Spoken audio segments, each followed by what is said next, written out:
이 주일 예배를 통해 우리에게 주시는 하나님의 말씀은 우리 말라기 1장 1절과 2절 또 13절과 14절 말씀을 우리 함께 보겠습니다. 우리 구약 성경 1326면에 있습니다. 말라기 1장 1절과 2절 또 13절과 14절 말씀을 우리 함께 교독하겠습니다. 구약 성경 1326면에 있습니다. 우리 교독하겠습니다. 여호와께서 말라기를 통하여 이스라엘에게 말씀하신 경고라. 여호와께서 이르시되 내가 너희를 사랑하셨노라. 하나 너희께서 어떻게 우리를 사랑하셨나이까 하는도다. 나 여호와가 말하노라. 에서는 야곱의 형이라 하나 그러나 내가 야곱을 사랑하였고 만군의 여호와가 이르노라. 너희가 또 말하기를 이 일이 얼마나 번거로운고 하며 호우 숨치고 훔친 물건과 저는 것, 병든 것을 가져왔느니라. 너희가 이같이 봉헌물을 가져오니 내가 그것을 너희 손에서 받겠느냐. 이는 여호와의 말이니라. 짐승 때 가운데 수컷이 있거늘 그 서원하는 일에 흠이 있는 것으로 속여 내게 드리는 자는 저주를 받으리니 나는 큰 임금이요 내 이름은 이방 민족 중에서 두려워하는 것이 됨이라. 만군의 여호와의 말이니라. 아멘. 예, 우리 앞뒤 좌우 이렇게 인사해 볼까요? 지난 한 주도 너무 수고 많으셨습니다. 인사하겠습니다. 우리 한 번 더 인사하실 때 손 꼭 잡아주시고 이렇게 한번 축복하겠습니다. 사랑하고 축복합니다. 인사하겠습니다. 네, 사랑하고 축복합니다. 예. 항상 우리 교회가 사랑이 넘치는 교회가 되기를 주님의 이름으로 소망합니다. 여러분 혹시 회복탄력성이라는 말을 들어보셨습니까? 회복탄력성, 이 말은 버너라는 분이 1992년에 사용한 말이라고 합니다. 이 말은 실패나 부정적인 상황을 극복하는 마음의 근력을 의미한다라고 합니다. 여러분 과학 시간에 배워보셔서 잘 아시겠지만 물체마다 탄성이라는 것이 있지요. 탄성은 원래 모양으로 되돌아가려는 성질을 가지고 있습니다. 이러한 탄성은 사람들의 마음에도 존재한다고 합니다. 그래서 회복 탄력성이 강한 사람들은 인생의 밑바닥으로 떨어졌다가도 원래 모습으로 빨리 회복할 뿐만 아니라 오히려 그 전보다 더 높은 곳까지 전화위복되는 그런 회복을 경험한다라는 것이죠. 그리스도인들도 회복 탄력성이 있습니다. 그리스도인들은 절망과 좌절 속에서 어떻게 회복할 수 있는가? 따라서 해볼까요? 하나님의 말씀으로. 한 번 더 하나님의 말씀으로. 아멘이십니까? 예, 생명의 그 말씀이 우리 가운데 임하게 될 때에 우리 안에 영적 회복 탄력성은 가동되고 더 온전한 이상의 회복을 우리가 경험하게 될 줄 믿습니다. 그렇기 때문에 오늘 이 시간에도 우리가 말씀을 잘 들었으면 좋겠습니다. 오늘 이 시간에도 말씀을 잘 붙들었으면 좋겠습니다. 그리고 오늘 이 시간에도 오직 하나님만 바라보아서 하나님 안에서 온전한 회복을 누리시는 저와 여러분 되시기를 주님의 이름으로 축복합니다. 여러분 말라기 선지자가 활동하던 시대에는 이스라엘 백성들의 상태가 어떠했냐면 영적으로 완전히 바닥이 난 상태였습니다. 그래서 믿음은 생명력을 잃었고 뜨거웠던 하나님에 대한 사랑도 많이 식었습니다.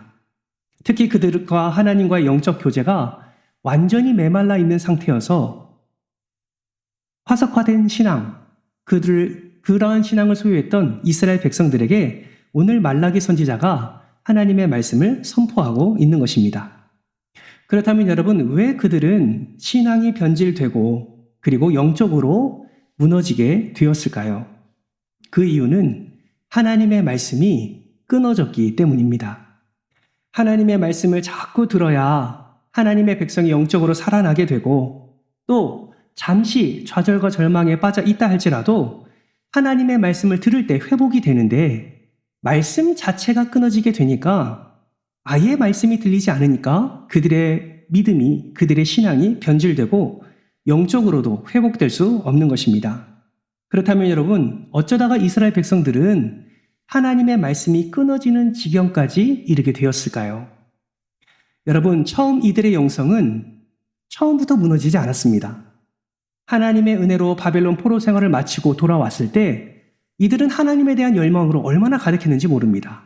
여러분 기억하십니까? 스룹바벨을 중심으로 이들이 무너진 성전을 다시 일으킵니다. 뿐만 아니죠. 에스라를 중심으로 다시 영적 대각성의 운동이 일어나기도 하고 느헤미야를 중심으로 성벽을 재건하기도 합니다. 항상 하나님의 말씀에 붙들린 사람이 있었고 그들을 중심으로 모든 이스라엘 백성들은 말씀 가운데 살아가기를 힘썼습니다. 그래서 그들의 삶도 평안함을 누리게 되었지요.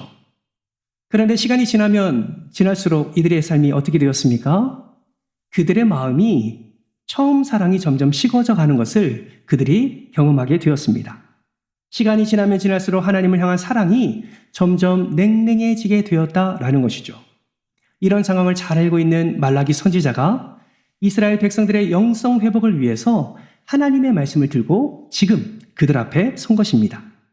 여러분, 말라기 선지자는 이스라엘 백성들에게 선포할 하나님의 말씀을 무엇이라고 지금 말하고 있습니까? 오늘 본문 1절 말씀을 다시 한번 보실까요? 같이 한번 읽어보겠습니다. 시작! 여호와께서 말라기를 통하여 아멘. 여러분, 하나님의 말씀을 지금 무엇이라고 표현하고 있습니까? 경고라고 표현을 하고 있습니다. 여러분, 경고, 원어로는 마사라는 단어입니다. 이 단어는 짐을 지다 라는 의미를 가지고 있습니다. 우리말로 말하면 부담이라고 해석할 수 있습니다. 사랑하는 성도 여러분, 누구든지 하나님의 말씀을 들으면 이 마음의 짐을 지는 것 같은 영적 부담을 우리가 갖게 됩니다. 물론 예배를 드릴 때, 하나님의 말씀을 들을 때 하나님이 예비하시고 준비하신 특별한 평안의 은혜도 우리가 누리게 되고, 또한 말씀을 들을 때 그 말씀 속에서 우리는 위로의 은혜도 경험하게 됩니다. 그러나 어떤 날은 하나님의 말씀이 우리에게 큰 부담으로 다가올 때도 있지요. 하나님의 말씀을 들을 때 내가 이렇게 살아야 되나? 내가 이렇게 살아서 되나?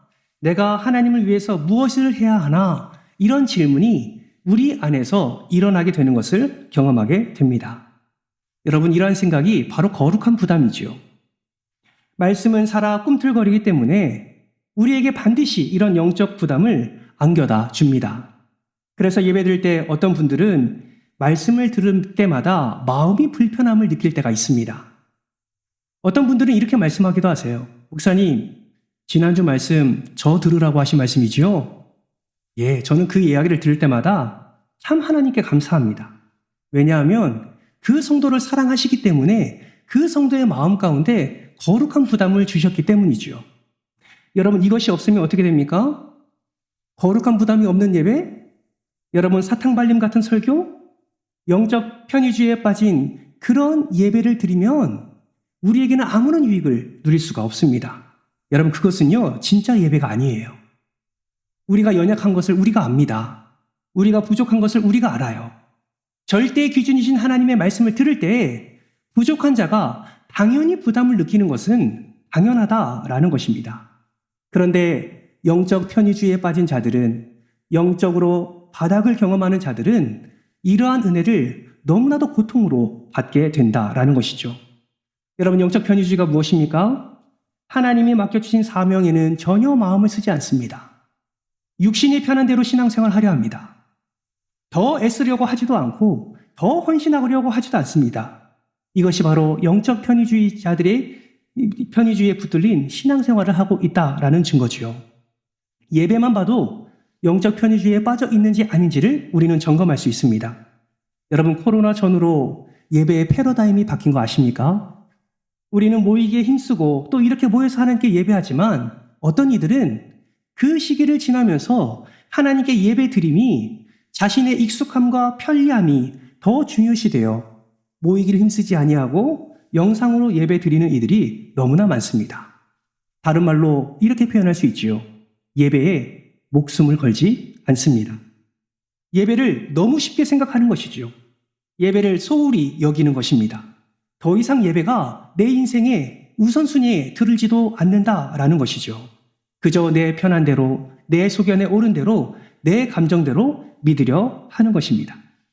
이런 자들에게 하나님의 말씀이 떨어지게 되면 그 감당할 수 없는 부담감으로 인해 하나님의 그 온전한 사랑과 그 은혜를 깨닫지 못하고 오히려 더 편하게 더 뒤로 물러나 그저 종교 생활만 하는 모습을 바라보게 됩니다.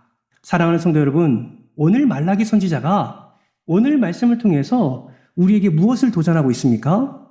신앙은 부담이라는 것을 우리에게 말씀해주고 있습니다. 신앙생활은 하나님이 주시는 거룩한 부담으로 하나님을 온전히 바라보게 하는 것임을 오늘 말씀을 통해서 말씀하고 있는 것입니다. 다시금 우리로 하여금 그 영적인 거룩한 부담 앞에 서라고 말씀하고 있는 것입니다. 왜 그렇게 서야 됩니까? 그 자리에 설 때 비로소 하나님의 백성으로서의 회복이 시작되기 때문입니다. 그러므로 여러분, 오늘 본문에서 말라기 선지자가 이스라엘 백성들에게 회복을 위하여 하나님의 말씀을 경고라고 표현한 것처럼 오늘 이 강단에서 선포되는 말씀이 저와 여러분을 회복시키는 하나님의 경고의 말씀임을 기억하시고 이 경고를 마음에 새기시고 순종하셔서 다시 영적으로 회복되고 살아나는 은혜를 충만히 누리시기를 주님의 이름으로 축복합니다. 그렇다면 여러분, 우리가 행복한 신앙생활을 해야 되는데 어떻게 하면 우리가 이 행복한 신앙을 할 수 있을까요? 도대체 우리가 무엇을 회복해야 이 행복한 신앙생활을 우리가 살아갈 수 있을까요? 첫 번째는 따라합니다. 하나님 사랑입니다. 네, 하나님 사랑을 우리는 회복해야 됩니다. 신앙생활을 우리가 많은 것으로 비유할 수 있지만 가장 성경적인 비유는 결혼 생활이 아닐까 생각해 봅니다. 여러분, 아무리 가정에 문제가 많아도요, 아무리 가정에 어려움이 많아도요, 가정의 가장 기본 단위인 부부가 행복하면 그 모든 문제는 이겨낼 수 있습니다.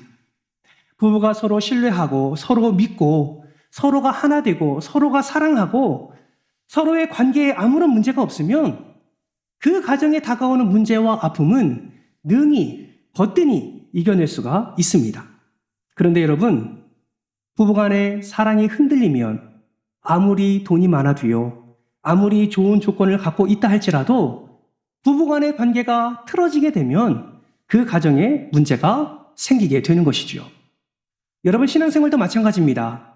하나님과 나와의 기본적인 관계가 너무 중요합니다.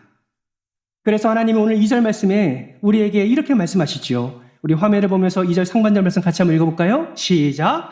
여호와께서 이르시되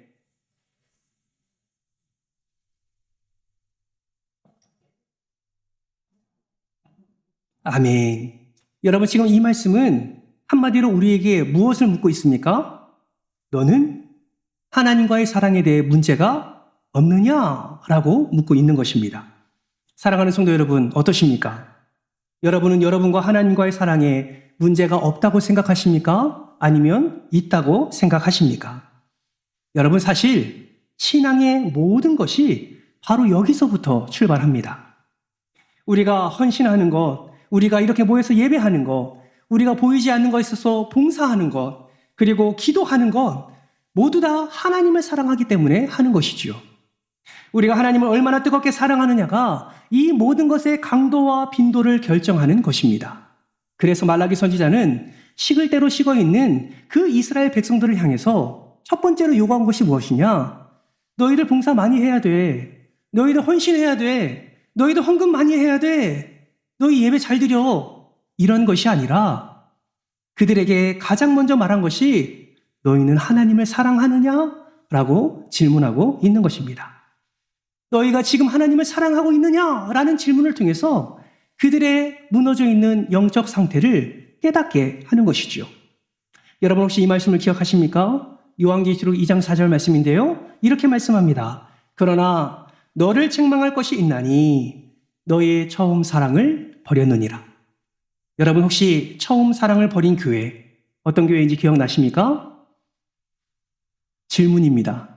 어떤 교회인지 기억나십니까? 확실한 거는 우리 은총교회는 아닙니다. 어떤 교회일까요? 에베소 교회죠. 예, 에베소 교회입니다. 이 교회는 예수님께 얼마나 많은 칭찬을 받은 교회인지 몰라요. 여러분, 에베소 교회는 악한 자들을 용납하지 않았습니다. 진리로 이단을 무찔렀습니다. 그리고 예수의 이름을 위하여 참았습니다. 견뎠습니다. 그리고 게으르지 않았어요. 여러분, 에베소 교회는요, 정말 칭찬을 많이 받은 교회입니다. 그런데 단 한 가지, 시간이 지날수록 에베소 교회가 책망받을 일이 있는데 처음 사랑을 버렸습니다. 여러분, 예수님이 이것을 아셨어요.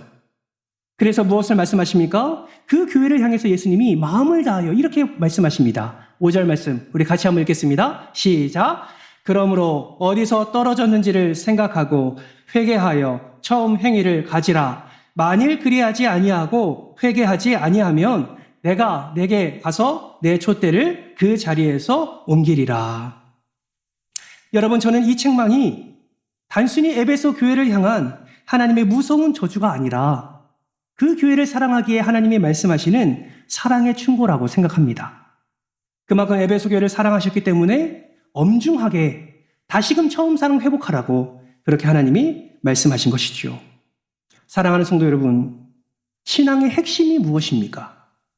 여러분, 신앙의 핵심이 무엇이라고 생각하세요? 여러분, 무슨 일을 많이 했느냐? 어떠한 직분을 가졌느냐? 많은 헌신을 했느냐? 봉사를 했느냐? 여러분, 이것도 중요하지요. 그러나 더 중요한 것이 무엇입니까? 어떤 마음으로 그렇게 했냐가 너무나 중요하다는 것입니다.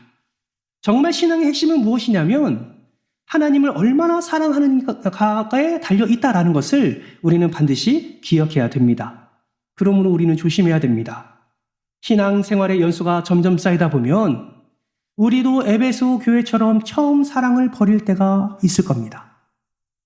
신앙생활의 연수가 더 쌓이다 보면 우리의 익숙함과 우리의 편리함을 더 붙잡는다 보면 우리는 어느 순간 에베소 교회처럼 처음 사랑을 잃어버리게 될 것입니다.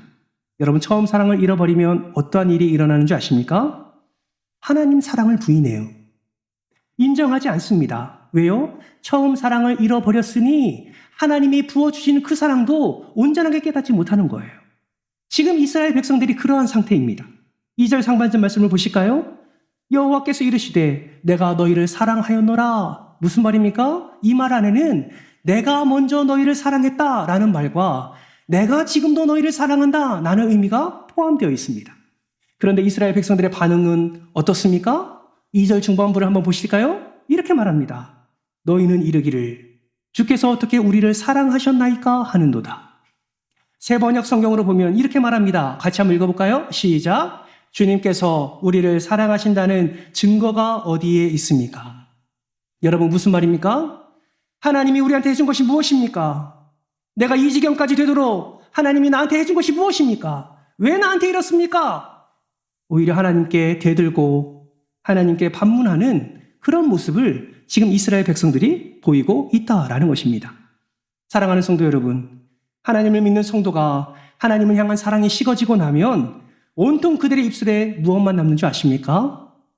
바로 원망이 남습니다. 불평이 남는 거예요. 의심이 남습니다. 여러분, 하나님을 향한 찬송이 남는 것이 아니라 오히려 하나님을 향한 불평과 원망, 의심이 남게 되는 것이지요. 그리고 또 하나, 감사가 사라지게 됩니다. 생각하고 말하는 것마다 온통 원망과 불평으로 가득합니다. 여러분, 이것이요, 처음 사랑을 잃어버린 증거입니다.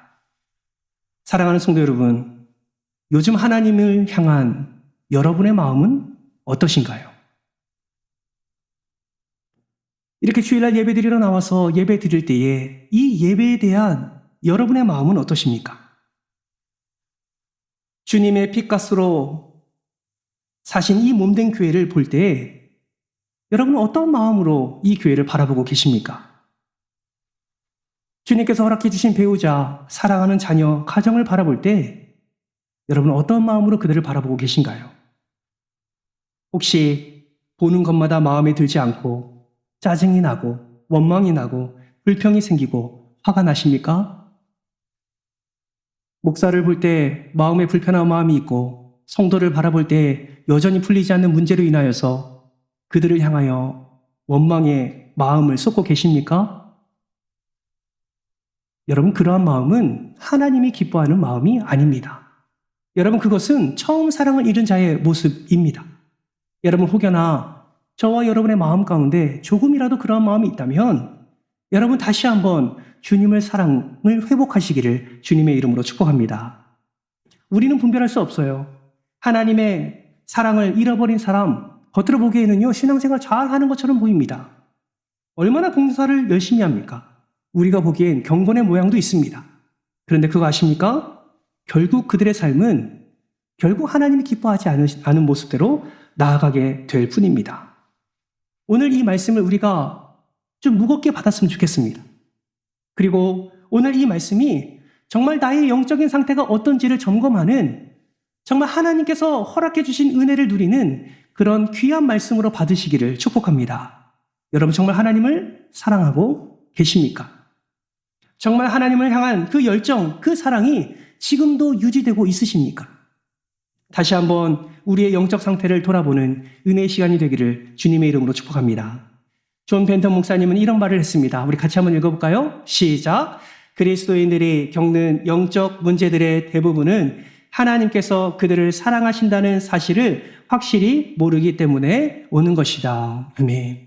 여러분, 왜 우리가 염려에 사로잡혀 있습니까? 왜 좌절과 절망에 사로잡혀 있습니까?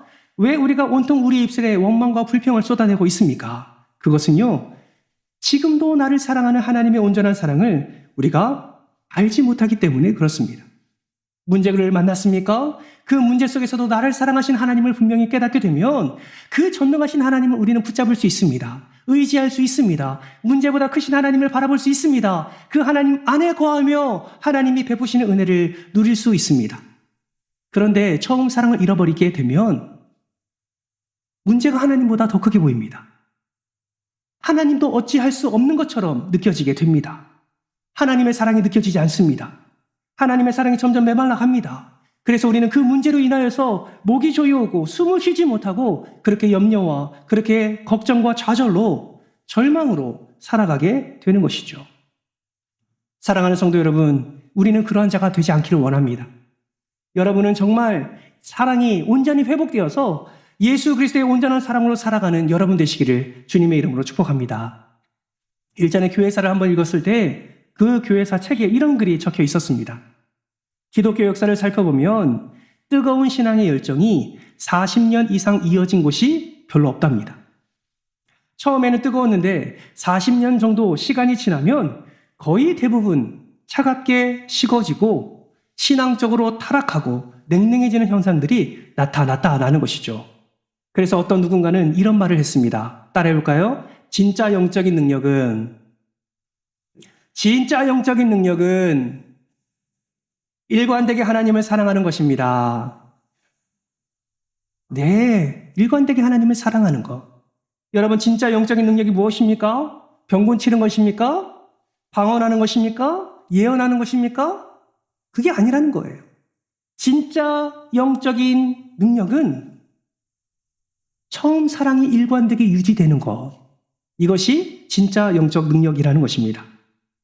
아이러니하게도 우리 교회가 올해 40주년을 맞이했습니다. 여러분, 우리 교회는 어떻습니까? 교회사를 보면 40년 역사 동안에 그 하나님의 뜨거운 사랑과 열정이 유지된 적이 거의 없다고 말하는데 여러분, 우리 교회는 어떨까요? 지금도 하나님을 향한 영적인 사랑이 열정적으로 드러나고 있습니까? 우리 교회 안에는 지속적으로 그 사랑이 지금까지 40년이 지난 지금까지 유지되고 있습니까? 아멘을 안 하시는 거 보니 뭔가 좀 찜찜한 것이 있으신 것 같아요. 저는 이러한 질문에 우리가 마음을 다하여 아멘이 되기를 주님의 이름으로 축복합니다. 혹여나 지금 그런 상태라면 지금부터 다시 회복했으면 좋겠습니다. 지금부터 다시 하나님을 향한 그 놀라운 사랑이 회복되었으면 좋겠습니다. 그래서 우리가 하는 모든 헌신과 모든 섬김과 모든 사랑 나눔이 인간적인 어떠한 능력과 경험이 아니라 인간적인 어떠한 노력과 헌신이 아니라 주를 사랑하기 때문에 감당하는 모든 헌신과 섬김이 되기를 주님의 이름으로 축복합니다. 그래서 저는 우리 교회가 정말 능력 있는 교회가 되었으면 좋겠어요. 병 고치는 교회가 아니라 물론 그런 것도 나오면 좋지요. 하나님의 놀라운 역사가 임하면 좋습니다. 그러나 더 중요한 것은 하나님을 향한 뜨거운 사랑이 넘치는 교회가 되기를 주님의 이름으로 소망합니다. 여러분, 이것을 우리가 소망하며 기도하며 주 사랑을 회복할 때에 하나님께서 우리 교회를 사랑하시고 더욱 우리 교회를 통하여서 놀라운 역사를 나타내 주실 줄 믿습니다. 행복한 신앙생활을 위해서 우리가 회복되어야 될 것 두 번째는 회복입니다. 예배입니다. 여러분, 사람과 사람 사이의 사랑이 식어지게 되면 겪게 되는 가장 큰 문제가 무엇입니까? 만남 자체가 서먹서먹해진다는 것이죠. 소원해지게 됩니다. 만나도 재미가 없습니다. 그 결과 사랑이 식어버리면 함께 있는 시간이 일이 되고 노동이 되는 것이죠. 여러분, 영적으로도 마찬가지입니다. 하나님과의 사랑이 식어지게 되면, 처음 사랑을 잃어버리게 되면 예배도 무너지게 됩니다.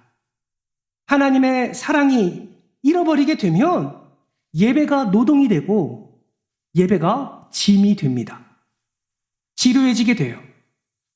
예전에는 그러지 않았는데 어느덧 우리가 예배 드릴 때마다 시계를 계속 쳐다보게 되고, 예전은 그러진 않았는데 정말 앉아있는 것이 너무나 힘들어지고, 예전에 그러진 않았는데 우리의 생각은 자꾸 딴 생각으로 채워지는 그러한 일이 반복되고 있다면, 여러분, 우리의 예배를 다시 한번 점검해 보아야 하는 것입니다. 여러분, 말라기서에 등장하는 이스라엘 백성들의 상황이 예배가 무너진 상황이었어요. 하나님에 대한 사랑이 식어져 버리니까 예배가 무너지게 되고, 예배가 무너지게 되니까 예배에서 나타내야 될 여러 가지 요소들, 여러 가지 현상들이 하나님의 마음을 아프게 하는 일들로 가득 채워지는 것을 우리로 하여금 보게 합니다. 여러분, 오늘 보면 13절 말씀 같이 한번 읽어볼까요? 함께 읽겠습니다. 시작. 만군의 여호와가 이르노라.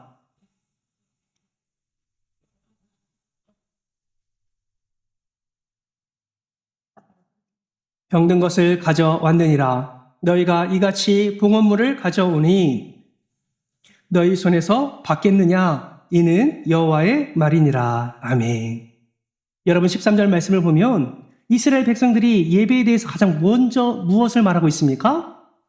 이 일이 얼마나 번거로운 거라고 말하고 있습니다. 예배 드리는 것이 번거롭다라는 것이죠. 저는 이 말이 너무 마음이 아픕니다. 오늘날에도 예배 드리는 것이 번거로운 자들이 있습니다. 가만히 보면 점점 많아지는 것 같습니다. 사랑하는 성도 여러분, 여러분은 어떠십니까? 예배 드림이 번거로울 때가 있으십니까?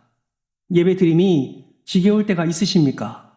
여러분, 그러면요, 다른 어떤 거 점검하지 마시고 앞서 말씀드린 하나님과의 사랑을 먼저 점검하시고, 그리고 내가 어떻게 예배 드리고 있는지, 내가 어떻게 하나님 앞에 마음을 다하여 힘을 다하여 예배하고 있는지를 우리가 점검해 보아야 합니다. 우리의 예배와 자세와 태도가 어떤지를 우리는 점검해야 되는 것이죠. 여러분, 하나님이 기뻐하지 않으시는 그 예배를 드릴 때 아무리 우리가 예배의 자리에 앉아 있어도 하나님의 은혜를 받지 못합니다. 하나님의 복을 받지 못해요. 오히려 14절에 말씀하는 것처럼 오히려 하나님이 복이 아니라 하나님의 저주를 받을 수도 있습니다. 여러분, 예배는 은혜 받을 기회이지만 한편으로는 위기이기도 합니다. 하나님의 복을, 하나님의 은혜를, 마음속에 부어지는 놀라운 은혜를 경험해야 되는데 그렇지 못하다면 그것이 곧 우리의 위기라는 것이죠. 사랑하는 성도 여러분, 예배의 자리를 여러분 어떻게 생각하십니까? 여러분, 예배는요, 사람들 눈 때문에 나오는 자리가 아닙니다. 사랑하는 성도 여러분, 오늘 이 예배가 하나님 앞에 드려지는 예배임을 여러분은 믿으십니까?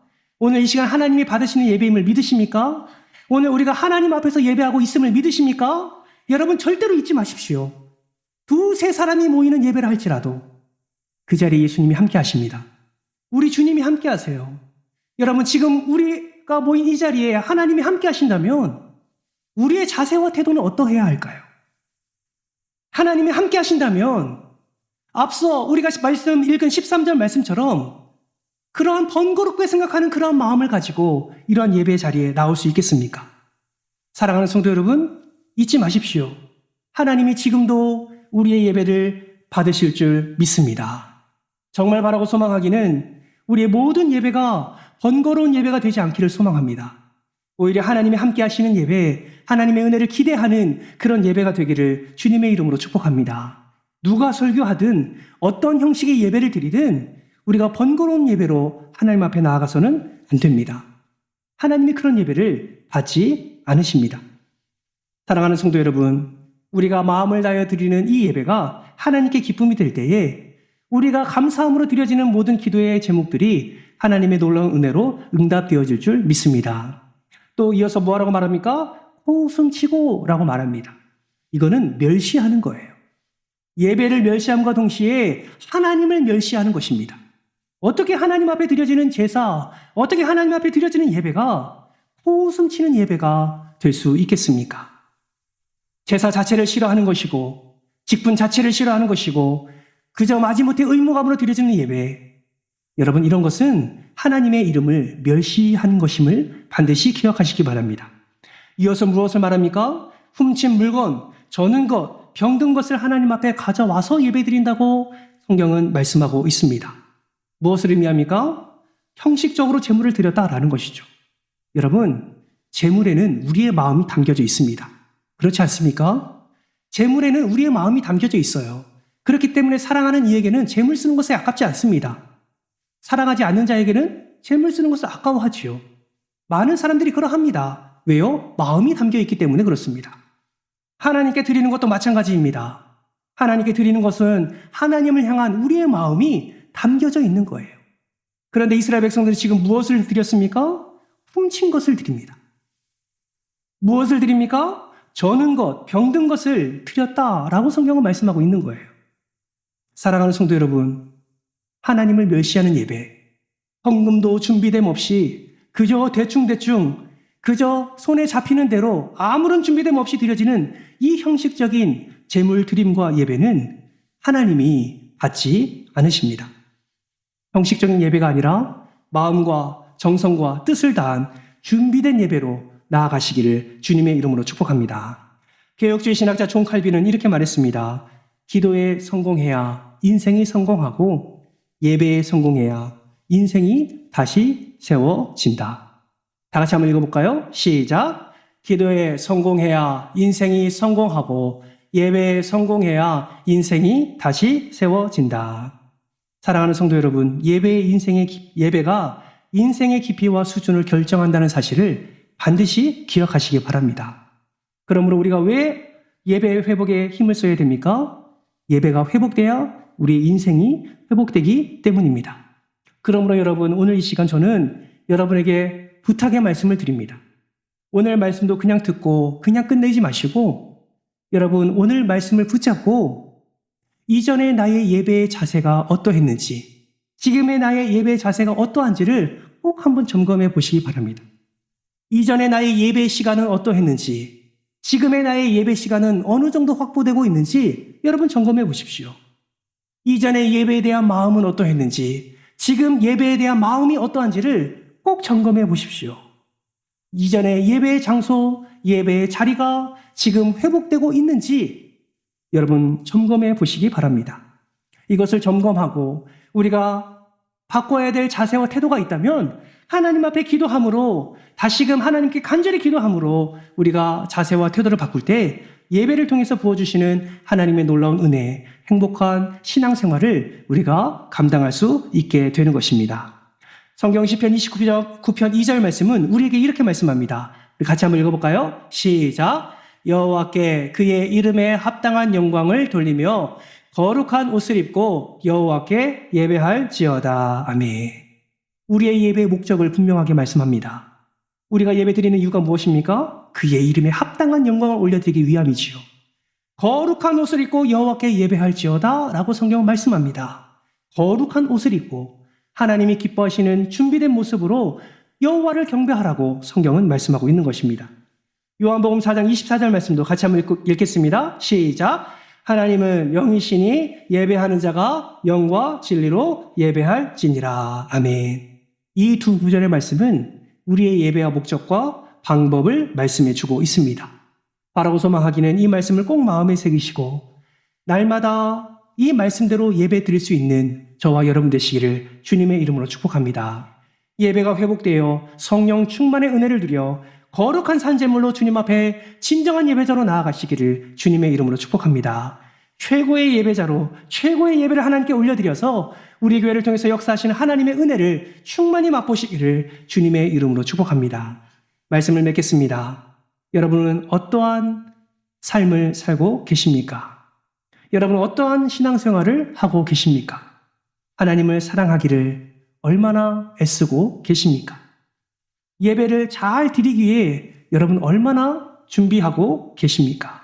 사랑하는 성도 여러분, 이 두 가지가 온전히 회복될 때에 우리의 삶이 온전히 회복되고 그 이상의 회복 탄력성을 나타내어 하나님께서 예비하신 놀라운 은혜를 충만히 누리게 될 줄 믿습니다. 반드시 예배에 성공하셔서 인생의 성공을 경험하는 저와 여러분 되시기를 주님의 이름으로 축복합니다.